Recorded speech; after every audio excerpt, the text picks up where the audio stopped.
We're going up to the Moro Sky Bar to have a chat with Margarita. Moro Sky Bar is an amazing venue with great views over the city of Tampere. It's a cocktail bar on top of the tallest hotel in Finland, a popular spot to hang out after work for a drink and meet up with friends whilst enjoying the wonderful views. So, Margarita is a brand and partnerships manager at Platform 6 Startup House. She's also a PhD candidate at Tampere University. She's worked in many countries, helped a tech company raise $7 million, interviewed for Rolling Stone magazine, and spoken on the main stage at the Next Web conference in Amsterdam. These are just a few highlights on her professional journey. So let's find out why Margarita chose to move and live in Tampere.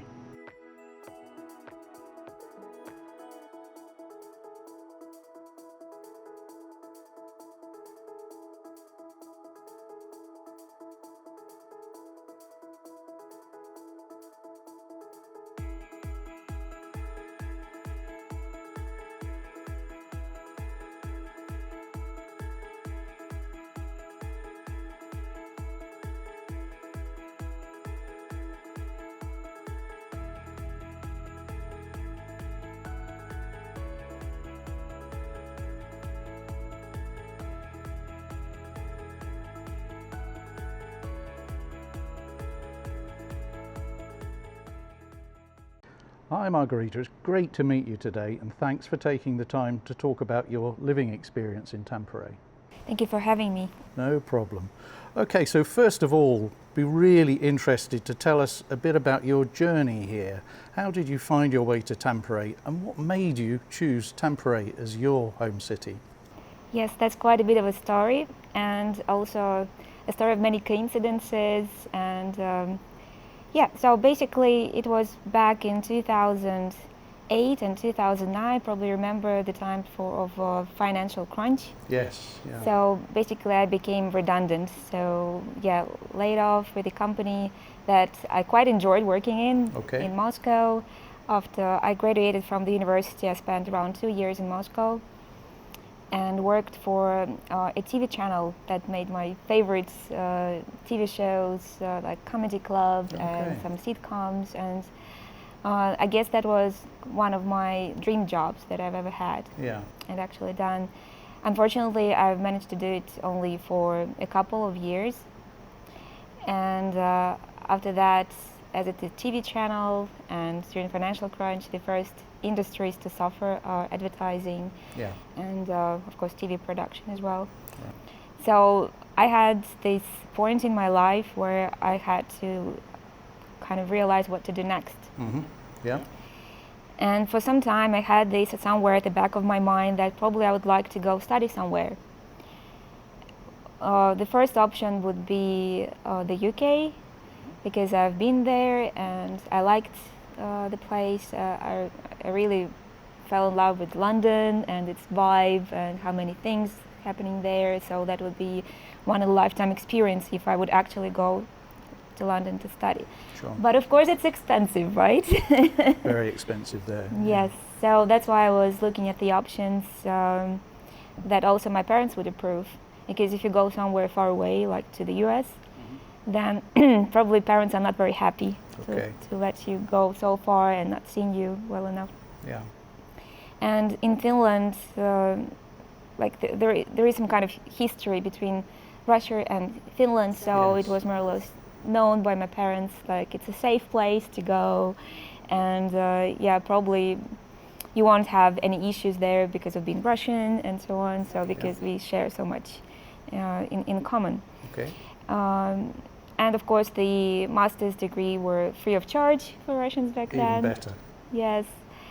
So that's why that was one of the options. And I was just looking at the universities, because my background is in languages and public relations. Right. So I was looking at the options and I picked 4. Because what's the saying, that don't put eggs in one basket, right? So I decided my chances will be higher if I apply for 4 universities. So my choices were Helsinki, Vaasa, Turku and Tampere. Okay. I would say there's no competition there, so very happy you chose Tampere. Yes, actually I got accepted to two universities, Great. Turku and Tampere. Great. But what made me convinced is basically the program itself.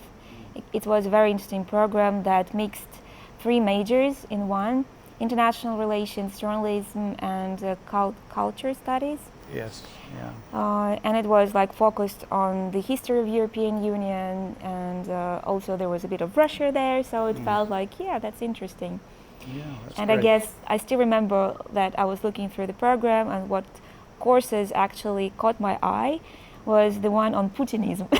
Oh, interesting. Yes, I've never heard about this term before. It's like, yeah, that's something interesting to explore. Terrific, yeah. Yeah, so yeah, I basically went to do my master's in Tampere.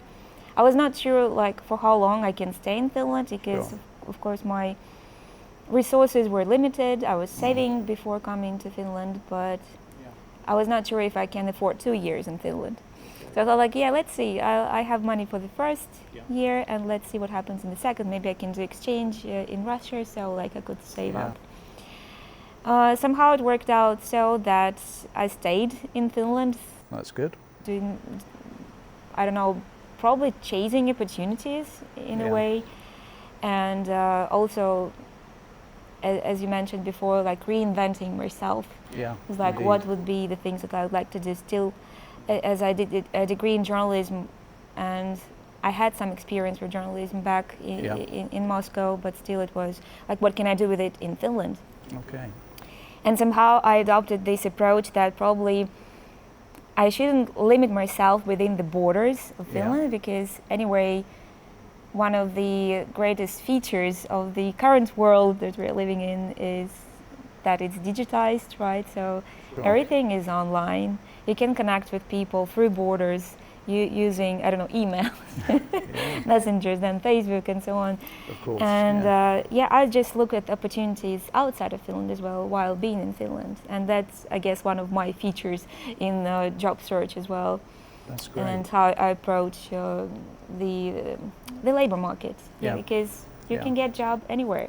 Yeah, and indeed. I guess like I kind of proved myself right thanks to the pandemic. Like, yeah, it is possible. Now everyone can see that. Like there are certain benefits and it's doable. And now I think it's more acceptable by both employees and employers. That's great. And I think one of the initiatives that International House Tampere is behind is the Study and Stay initiative. So it's really great to hear that you studied and stayed. That's terrific. What do you think were the biggest challenges on your journey through studying and then choosing to stay and working here? Maybe a bit of a tough question, but how did you overcome those as well? Could you tell us a bit about that? Yes, of course, there are always challenges, and as it is first a new country for me, I've never been to Finland before I came here. So, like, I didn't know what to expect, so some adjustments and adaptation always takes time. Maybe because they have quite close history with Russia, and that I kind of felt the culture beforehand through music, because I'm a big music fan, so all the bands that I listened to were mostly like Him and Rasmus and Sunrise Avenue, you know, all those big successes of Finland that were exported outside. So in a way, I had this kind of understanding, like, I don't know, some gut feeling about Finland anyway. Yeah, well, that's good. Yeah, that's and good. Maybe I'm also the right type for Finland, that I'm not overly social. So for me, it's fine to keep the distance. I'm not going to get offended if you don't talk to me. Well, if you don't want to sit next to me on the bus, it's also fine. Indeed. Like I really appreciate that when someone respects my private space. That's nice. So that's why I felt more or less comfortable. Of course, like there is another side of that it goes to the extreme when people never approach you. That's already another challenge. Yeah. So even though they say one of the approaches to Finnish labor market is networking and connecting, because most of the jobs are hidden. So you need to know someone who knows someone who knows someone who knows something about opening positions. But it's like it takes time. I guess you need to be very patient with Finland. and wait for the right opportunities, for the right development in the society. Because not many companies, they want to adapt this, international thinking. And having this idea that someone not speaking Finnish and someone not Finnish can be a cultural fit for the team, and the team can be comfortable around it, and you can still do things together. So in a way, I was like very happy to discover my first employer, WordDive.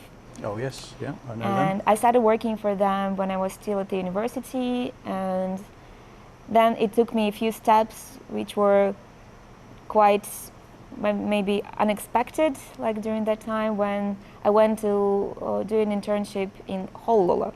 Oh right, okay. Yes, and every day I walked to my workplace in Hollola. I was thinking, what am I doing here? Why am I here? But then I told myself, like, probably like it will all come together at some point. So I need this experience apparently, and it turned out exactly like this, because this experience of digital marketing allowed me to land my first full-time job with WordDive. That's terrific. Yeah. That's terrific. And it was very interesting. You mentioned hidden jobs.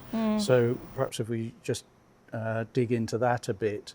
So I guess my view of a hidden job is the jobs that aren't advertised, aren't promoted, maybe don't even exist yet. And it's up to the job seeker to go and persuade someone they're the right person for that job. Could you tell us a bit about your experiences regarding hidden jobs? I guess the first thing that you come across when you search for jobs is that there are not so many offerings, right? Even though you would expect that someone with my background, with experience, with knowledge of different markets, and would find something, right, related to marketing and content creation and so on. Yes. But you'll be surprised that there are quite limited amount of positions, and especially in Tampere. Right. Because in a way, while I was in Tampere, Tampere was also developing. Sure. And what I've noticed, like, that it was going in the right direction, so that the companies were changing along the way. They were changing their language.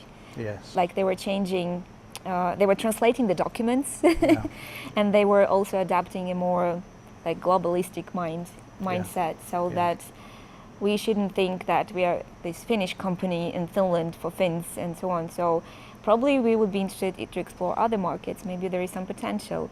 Maybe we could explore the whole team diversity concept and see how it goes. And like while they were experimenting, so like some things were developing and more opportunities kind of came to the surface. Yeah. That's great to hear that you're feeling that effect of change since you've been here. Yes, and I guess nowadays like there is a certain pressure on employers. If you want to be a good employer, right, if you want to attract the best talent, you also need to work on your reputation. And nowadays there's also I don't know, like a special job for that, so that like a certain person would work on the brand of the employer of being an employer. So that because there's a big competition for talent. Yes, absolutely, and of course we read quite often in the media about the most attractive employers to work for in Finland. Exactly. And I think you're absolutely right. That's a critical area that employers need to think about as well. Exactly. So as like they feel this kind of pressure, they also feel like probably we should advertise those job positions. So now you can see more ads, and also the platforms for job search are developing, right? For the university there is now job teaser, so for students it's easier to get to know the potential employers and find internships.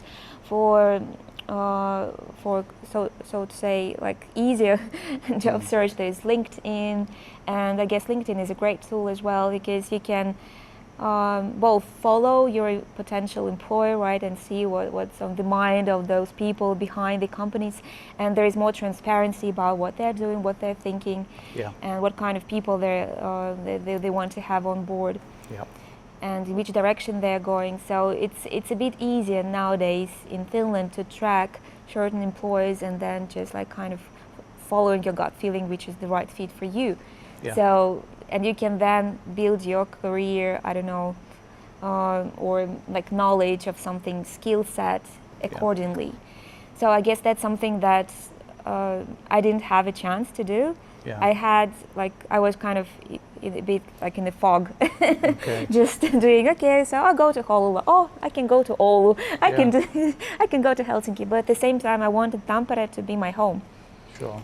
So all the time I was searching for the opportunities that would allow me to still come back to Tampere, because I didn't want to move to Helsinki.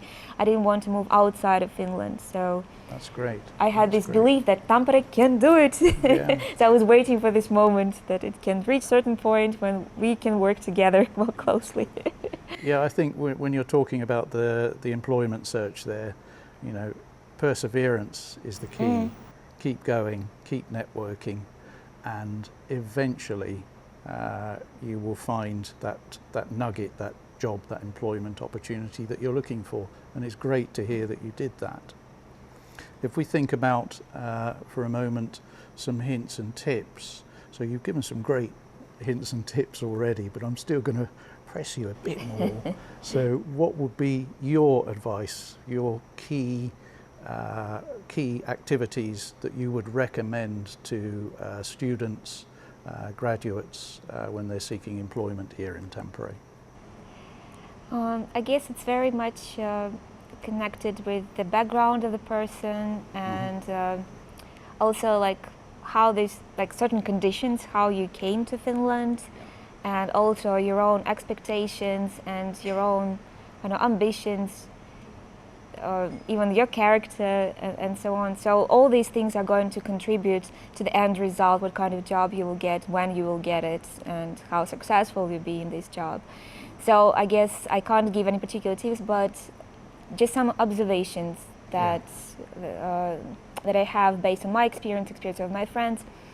If you consider immigrating, you better start doing it in advance. So start learning the language, get to know the market.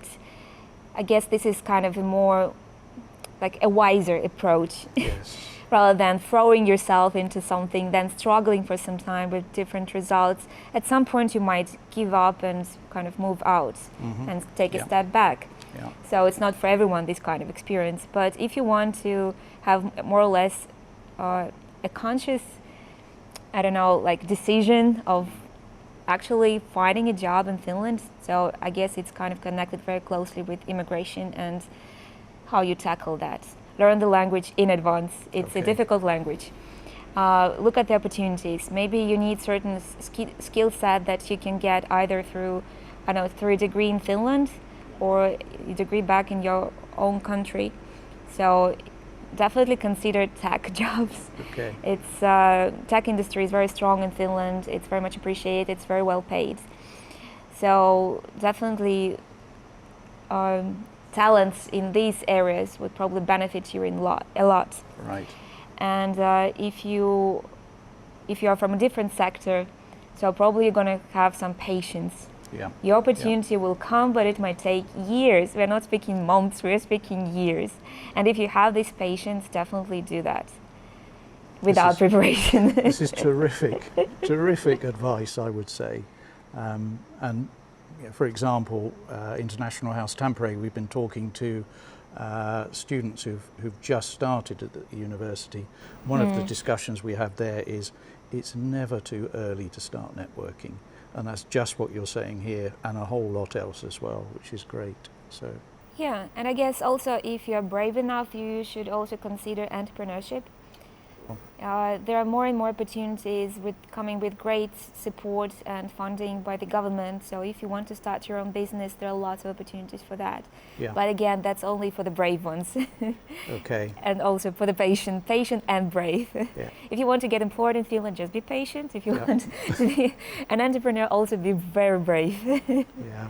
But of course, as you know better than anyone working for Platform 6, there's a lot of support for the entrepreneurial, the startup activities here in Tampere, which and I is guess great. like it's getting in the direction of maturity of the whole ecosystem. So Yes. there are going to be more things to do here. So like this is an area that should be explored and considered if you want to, I don't know, at least explore Tampere. Yeah.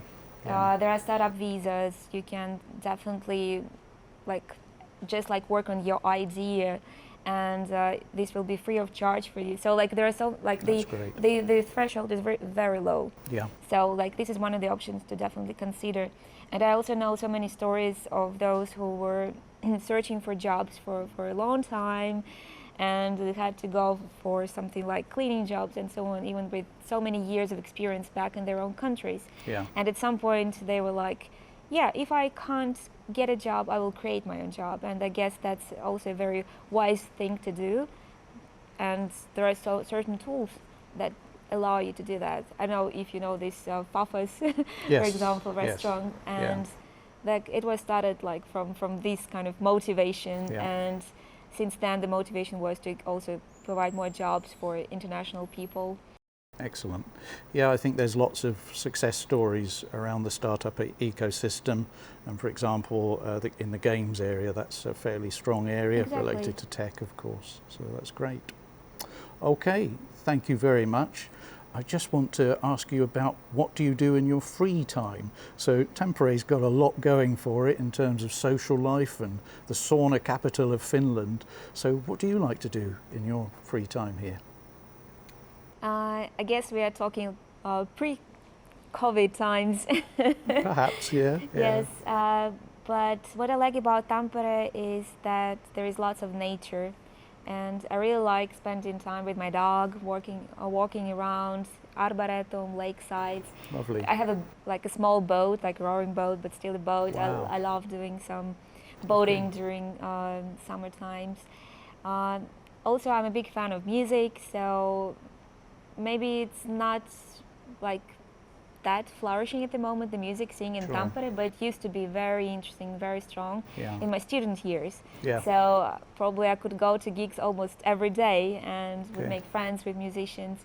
And I guess that's like this closeness of music scene here in Tampere gave me this idea that I could explore music journalism.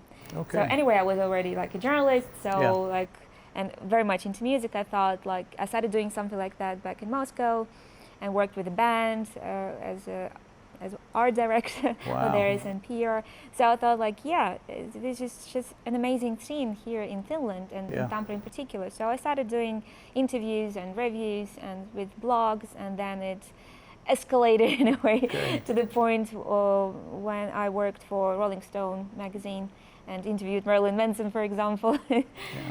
So I guess somehow I would like this to still be my hobby, but the music scene has changed a lot. Yes, yeah. So let's see where it goes. So far I have a piano at home, and I also try to learn to play guitar on my own, and definitely like exploring cultural life of Tampere. And all the time my friends visit me, or my relatives visit me, or my mom.